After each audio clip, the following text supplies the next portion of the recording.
My name is Daniel Weir. I work with Sustainable Northwest, and I'm here today to talk a little bit more about community-led conservation. I'm a forest program manager with Sustainable Northwest, but as an organization, Sustainable Northwest was founded in 1994, really focused on collaborative solutions around forestry and community health. So the work that we're talking about today is really in line with what our mission has been since 1994. Obviously, there's a lot of challenges have come to bear in the past 20, 30 years. Right now, we're thinking about, how do we deal with climate change? How do you deal with catastrophic wildfire and drought? And I'd like to add water supply and water availability as well, as you're looking for community conservation solutions. Specifically, again, I'm a member of the forest team at Sustainable Northwest, and our teams we work across all types of forest ownership. That includes public, private, nonprofit, and tribal ownership.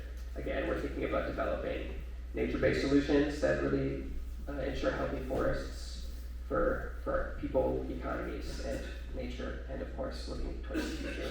So, for about the past 10 years, Sustainable Northwest has been engaged directly with communities on the Oregon and Washington coast, helping pursue forest natural resource solutions. So just a quick overview of what we're going to talk about today. We're going to walk through when to look towards land conservation as an option and what community leadership, community guidance looks like in that process. What land conservation looks like, there's going to be a handful of different, very brief case studies that are just going to give different examples because no two conservation projects look the same. Then we're going to talk about planning and some potential funding avenues. I'm not going to dive too deeply into that, mainly because that is a whole day workshop on its own, but I'll give just some context for what we've seen done in the past. And then I'm going to touch on some of the long-term management approaches that could be leveraged, utilized, and then some of the requirements to get projects towards that long-term management. So when we talk about community-led, it means a lot of things, but first and foremost, you are all here, you have all identified that a community-led project is a goal of yours in some facet. So that's exciting, and what we've seen with a lot of community-led land conservation movements is it starts with a person or a select set of community members, and then it grows organically from there. And so to turn it into a community movement, it doesn't happen overnight, it doesn't happen over 6 months, it happens over years and potentially decades, because when we think about land conservation efforts, it's not a 5-year effort, it's not a 5-year goal, it's a generational goal. So it's important to have that momentum to make sure a project maintains success into the future. And one thing I will say, community-led does not mean community alone.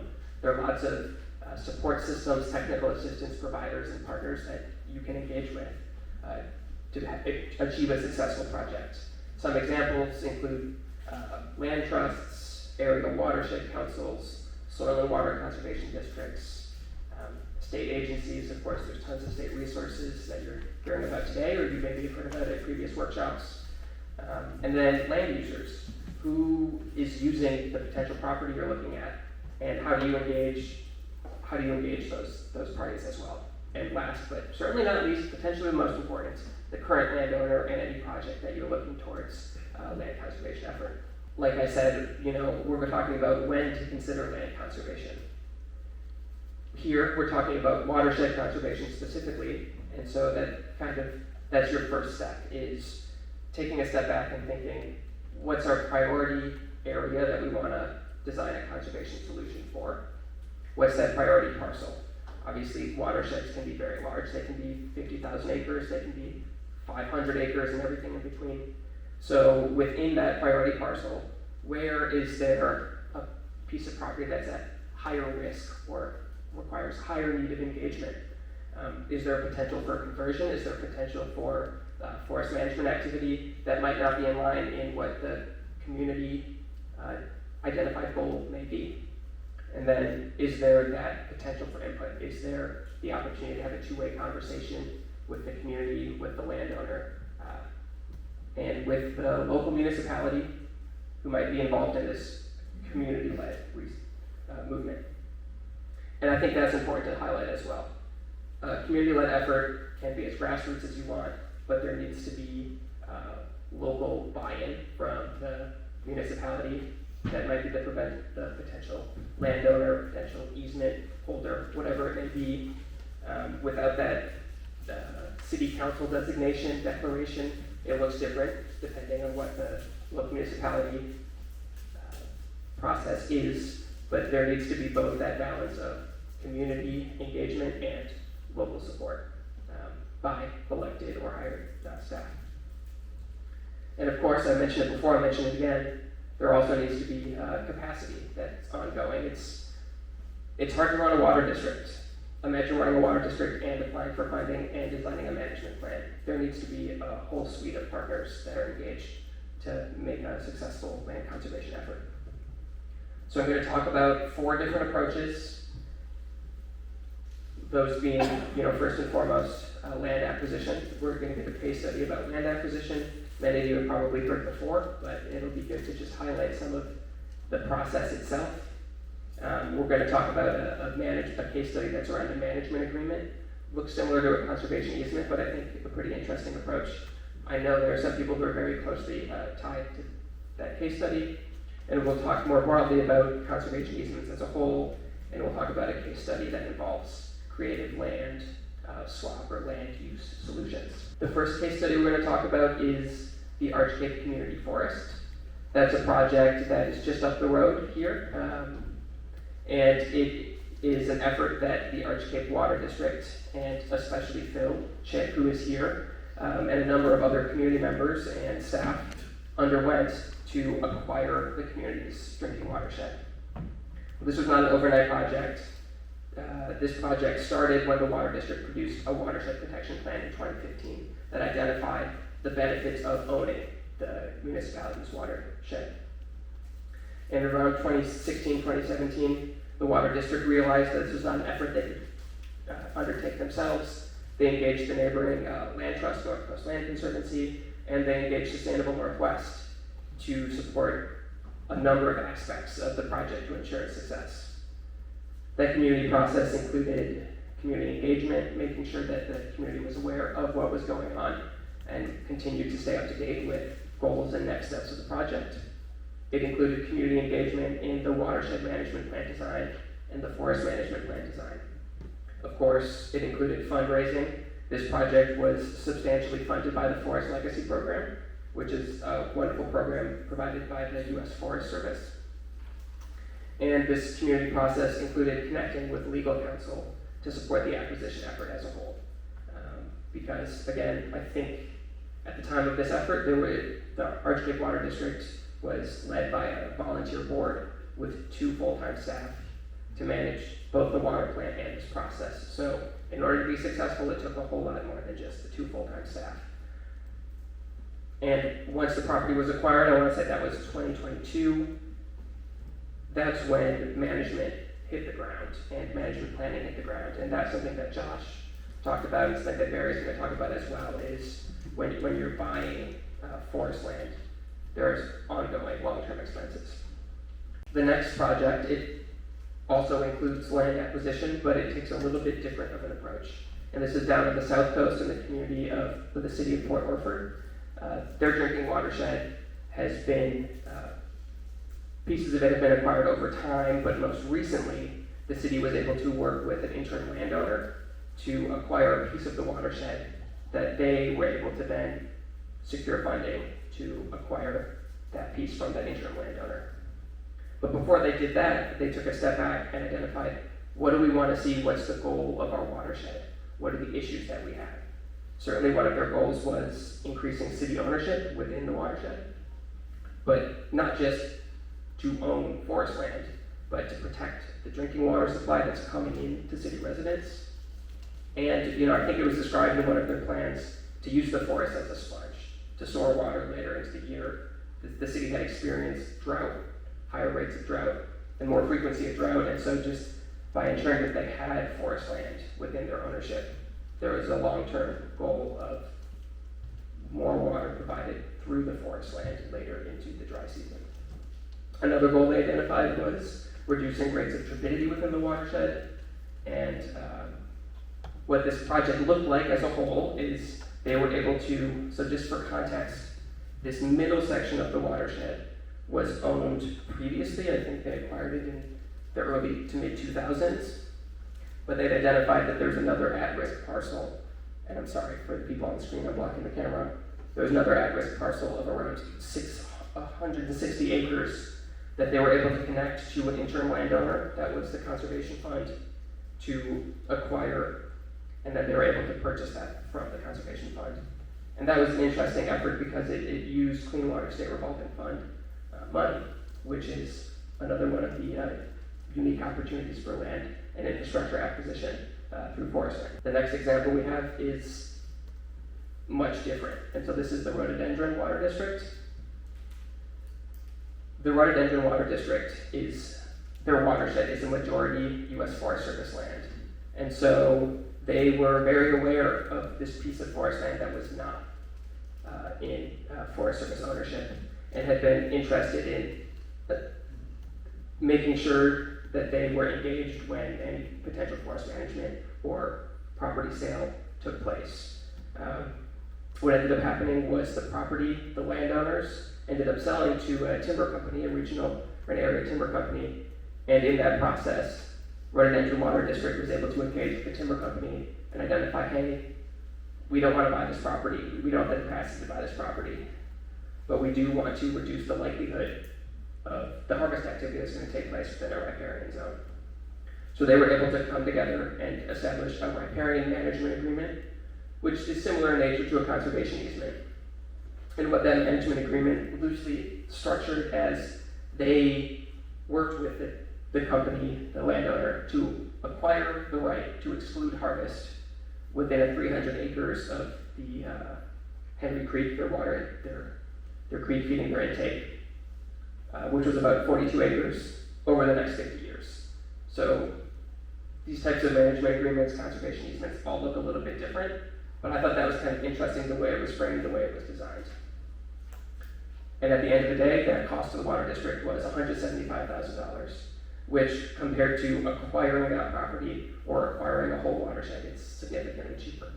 So I'll just touch briefly on conservation easements as a whole.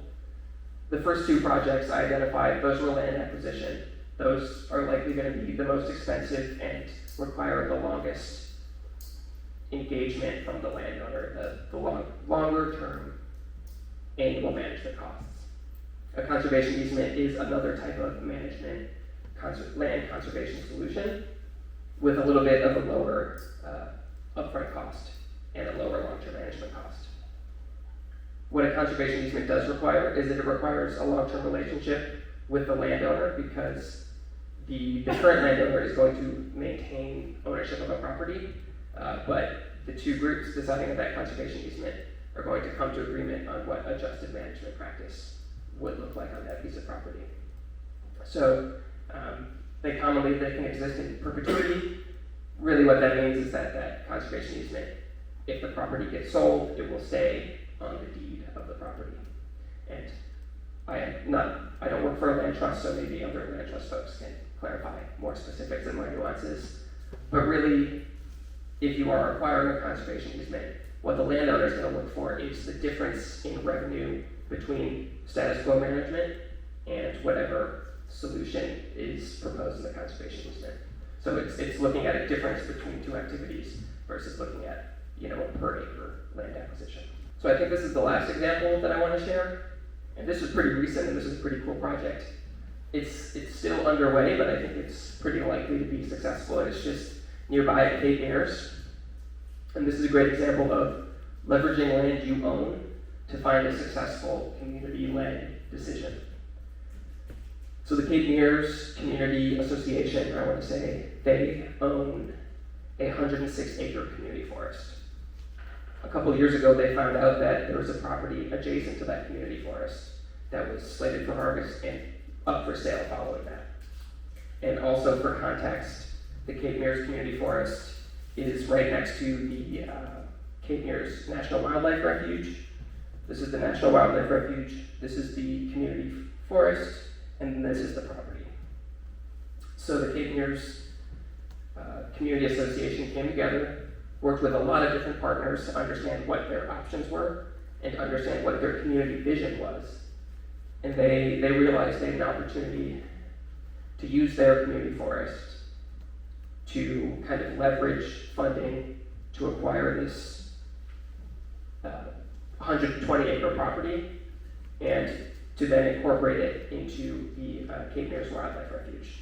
So if you hit twice forward, you'll see what the property will look like, potentially. And this is it's still in due process. They're still working with the Wildlife Refuge. But the example here is that they came together as a community and saw, we have faith and we trust the management that's going on within the Wildlife Refuge.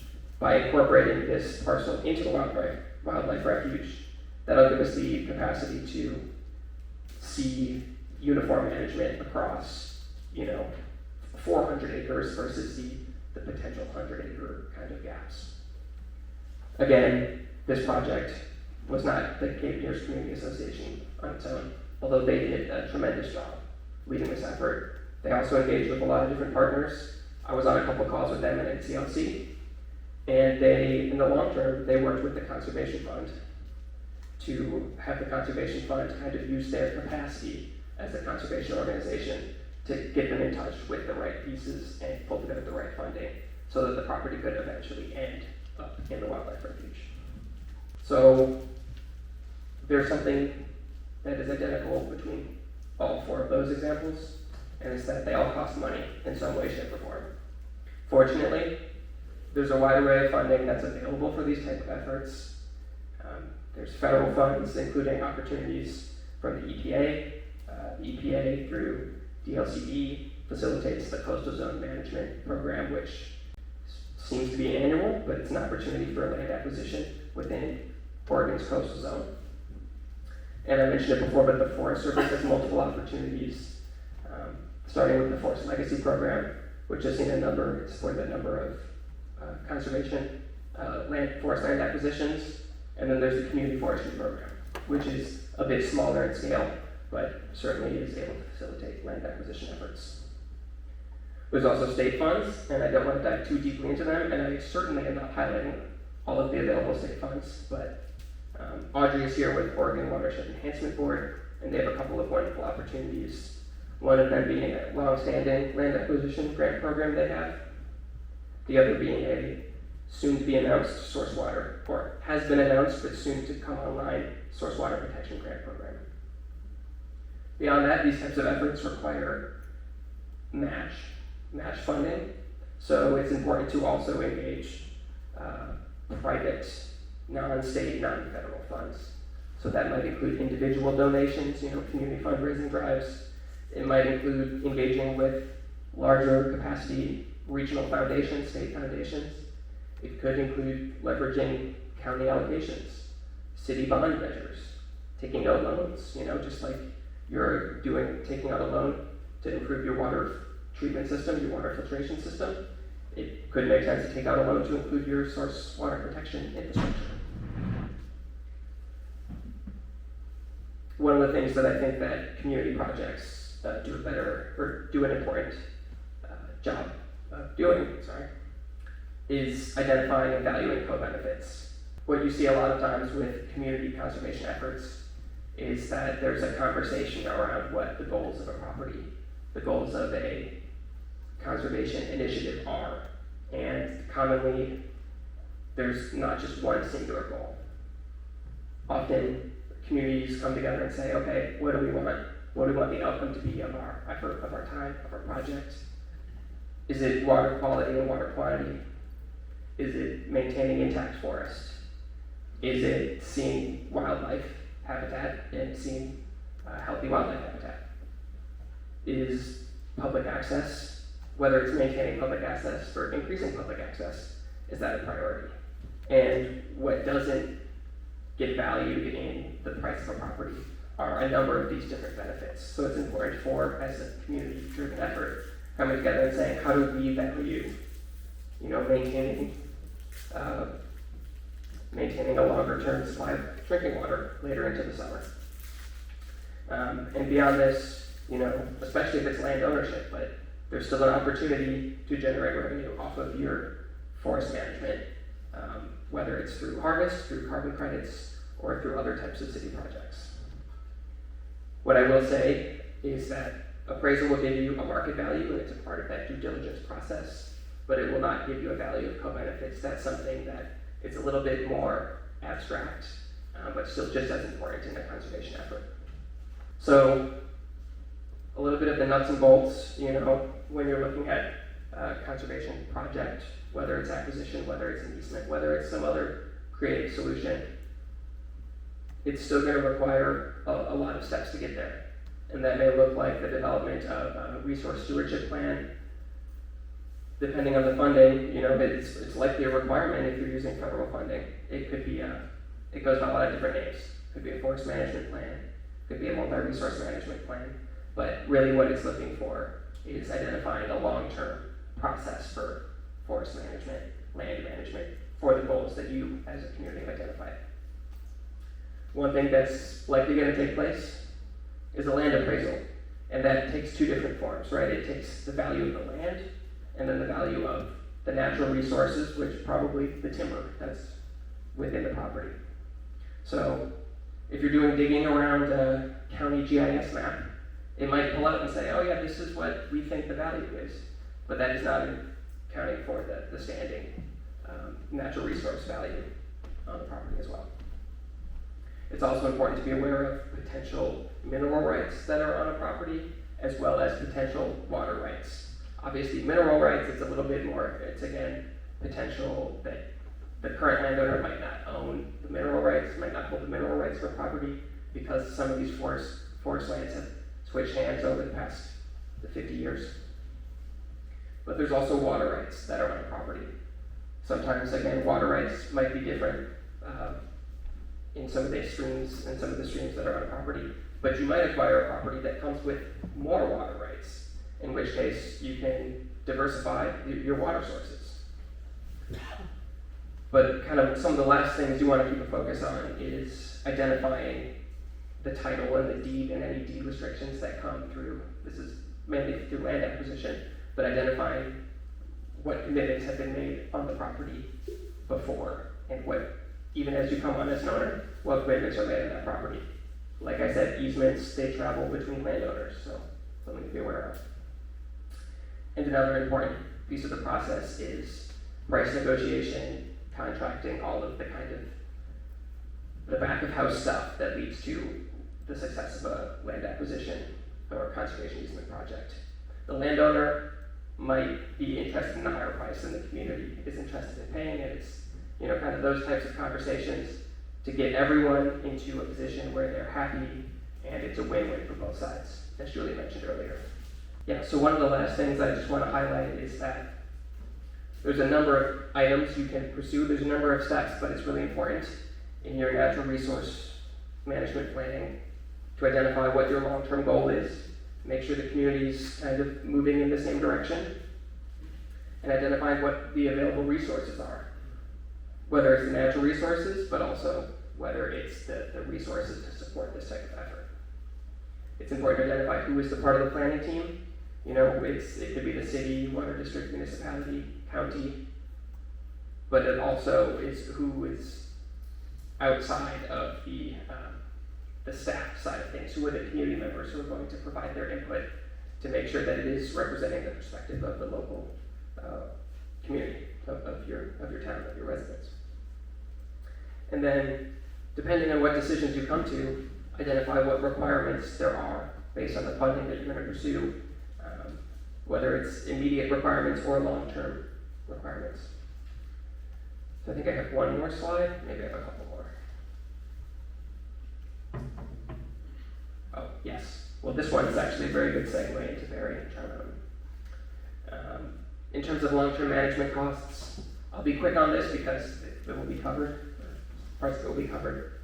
It costs money to manage a forest to be healthy for providing water. It's not something where you get the acquisition and then, okay, cool, that project's behind us. It's, there are roads that need to be maintained, there's forest stands that need to be managed. So ownership it's going to be the most expensive option. It's going to give you the most options in the long term. Conservation easements, while they are more affordable, they also have monitoring requirements. Land trusts are really skilled at at supporting conservation easements and monitoring conservation easements.